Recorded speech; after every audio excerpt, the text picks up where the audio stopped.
যারা তোমাদেরকে কিডন্যাপ করেছিল তাদের কাউকে তোমরা চিনতে পেরেছো? না। এরা কারা? আচ্ছা, এরা কি হঠাৎ করে তোমাদেরকে সামনে পেয়ে তোমাদেরকে পাচার করার চেষ্টা করেছিল, নাকি আগের কোনো ঘটনার সাথে এদের কোনো যোগাযোগ আছে? আর তোমাদেরকে তো আগেও একবার কিডন্যাপ করার চেষ্টা করেছিল, তাই না? বারবার তোমাদের সাথে এরকম কেন হচ্ছে? আচ্ছা, এর পিছনে অন্য কোনো কারণ নেই তো? কি হলো পরি, তুমি কিছু আন্দাজ করতে পারছো? ব্যাংকবাবু, আসলে একটা কথা না আমি বলবো ভাবছি, কিন্তু তুই কি মনে করবি সেই জন্য। পরিন, প্লিজ পুরোটা বলো, আমি কিচ্ছু মাইন্ড করবো না, বলো আমায়। আসলে আমাদেরকে যখন এখানে এনেছিল না, হাত চোখ সব বাঁধা ছিল, বুঝলি, কিছু দেখতে পাচ্ছিলাম না। তখন একটা লোক ঘরে ঢুকেছিল। লোক? কোন লোক? আমি লোকটাকে দেখতে পাইনি, কিন্তু লোকটার গা থেকে না একটা সেন্টের গন্ধ বেরোচ্ছিল।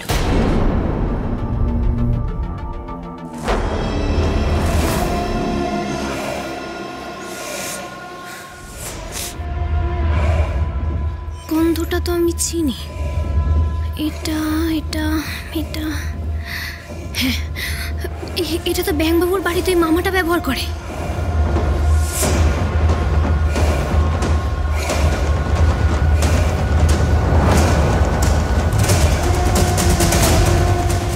নির্মল মামা?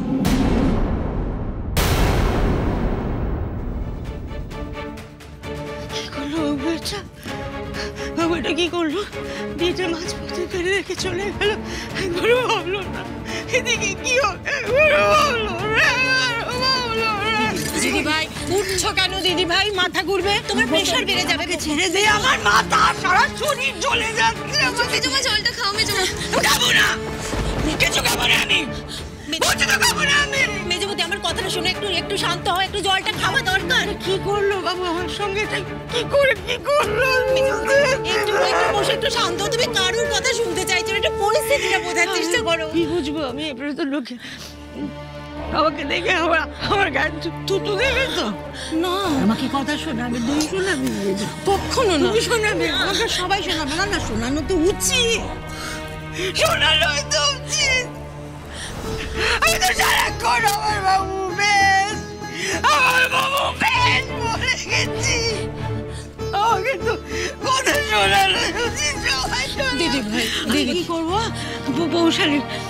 বৌশালীকে কি করে মুখ দেখাবো আমি? বৌশালীর বাবা মা সামনে কি করে মুখ দেখাবো? সেটা একবারও ভাবলো না। মাকে দেওয়া কথা একবারও ভাবলো না, চলে গেল। মাকে দেওয়া কথা রেখে মাকে দেওয়া কথা রেখে কোথায় গেল?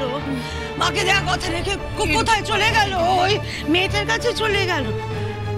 মাকে দেওয়া কথা রেখে মেয়েটার কাছে ও চলে গেল। একবারও ভাবলো না যদি মার কিছু হয়? কিচ্ছু ভাবলো না। মেয়েটা খুব বেঈমান ছেলে। আমি কি মানুষ করেছি? আমি খুব খুব খারাপ মানুষ করেছি। না না না দিদি ভাই, একদম না। আমি বলছি শোনো, পারিনি মানুষ করতে পারি।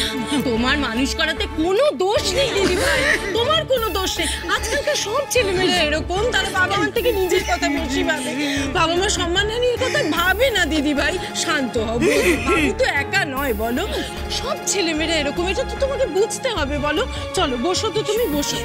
তোর আমাকে ছেড়ে দে না, ছেড়ে দে না আমাকে। কোথায় যাচ্ছ? তুমি কোথাও যাবে না, এসো বসো বসো। ঠিক কথা বলেছো। এখন এত কথা বলার তো দরকার নেই, তুমি বসো না শান্ত হয়ে। আমার শরীরটা কিন্তু ঠিক নেই, আমি এক্ষুনি ডাক্তার ডেকে। না না, কোনো ডাক্তার ডাকাডাকি হবে না।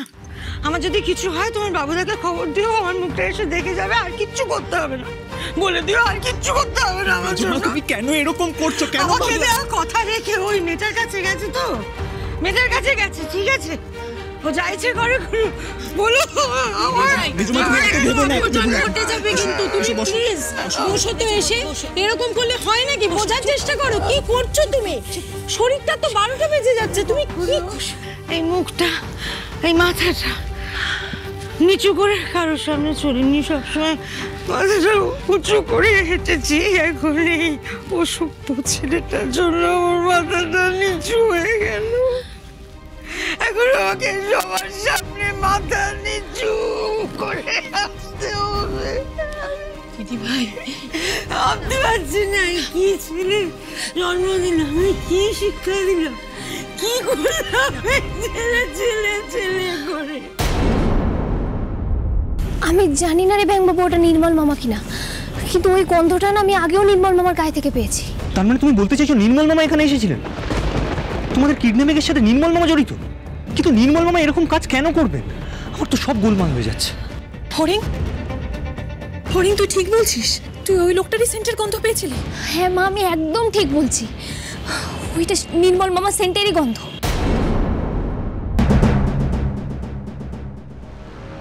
তার মানে ওই শয়তানটাই এসব করেছে। ফড়িংকে দূরে বিয়ে দিয়ে নির্মল ব্যানার্জি ওকে আমার কাছ থেকে দূরে সরাতে চাইছিল। আন্টি, আপনারও কি মনে হয় এসবের সাথে নির্মল মামা জড়িত? সেটা আমি বলতে পারবো না, কিন্তু তোমাকে এবার একটা কথা আমায় বলতেই হচ্ছে, ওই নির্মল মামা লোকটা একদমই ভালো নয়। এসব আপনি কি বলছেন?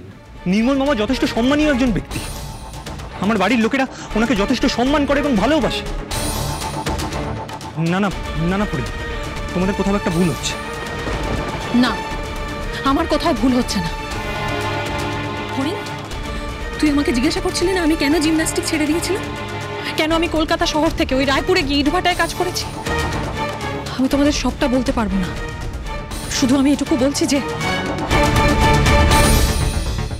আমার জিমন্যাস্টিক ছেড়ে দেওয়ার পেছনে ওই একটা লোকই দায়ী, ওই নির্মল ব্যানার্জি।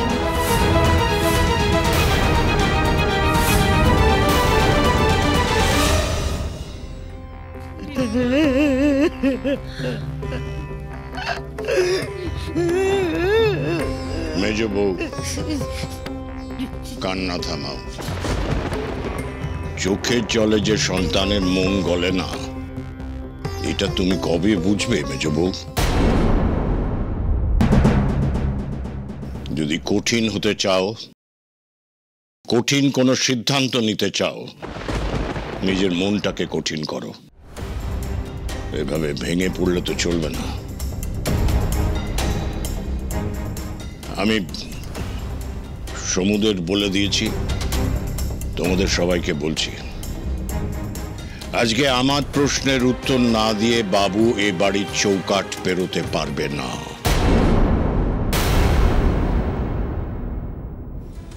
যদি কোনো সদুত্তর দিতে পারে তাহলে বাবু এ বাড়িতে থাকবে, না হলে নয়। আমাদের সম্মান ধুলোয় মিশিয়ে দেবার অধিকার কে দিল ওকে? সমাজে আমাদের মাথাটা হেড করে দিয়েছে কোন সাহসে? একটা মেয়েকে বিয়ে প্রতিশ্রুতি দিল, তারপর বিয়ের আসর ছেড়ে চলে গেল কেন? এই জবাব তোকে দিতেই হবে।